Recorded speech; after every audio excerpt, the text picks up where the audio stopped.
I'm currently standing in a farmer's friend caterpillar tunnel. And caterpillar tunnels in general are one of the best ways that a small farmer can use to put some infrastructure on their land that can increase their yields, increase their profits, and extend their field season while protecting their plants at the same time.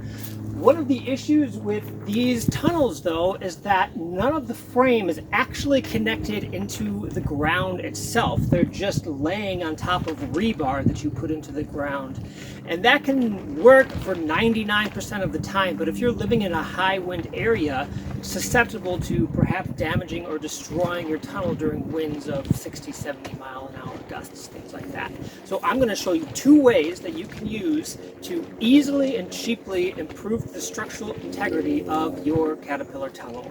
Okay, the first thing that we're going to do is take a little bit of our spare lashing rope and tie a sandbag to our wind bracing on each of the four corners of our caterpillar tunnel. And this can add an extra 300 pounds of counterweight down onto the caterpillar tunnel when winds are blowing through and trying to pull it upwards off of the rebar.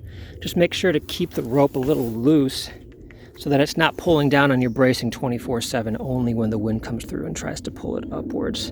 I'm not positive exactly how much this is going to help, but every little bit helps, especially if you see a broken high tunnel and then your heart starts to break.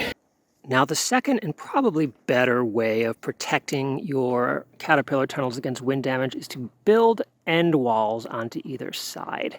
And sorry, we're going to have some billowing ambiance in the background here because it's a little windy out, but you can purchase end walls yourself as a kit, or you can build your own. The nice thing about building your own is that you can make it as simple or as complicated as your use need dictates. It could be really as easy as what you see here. Take some 2x4s and connect them to the top of your bows and sink them into the ground, like so, using a spade or a post hole digger, or even an auger if you're going to be using a bunch of them. And the nice thing about these end walls is going to keep a little bit of that wind from getting inside and pulling the caterpillar tunnel off the rebar. But more importantly, now you've actually got multiple points of contact of the frame itself that are connected into the ground and not just resting on top of that rebar.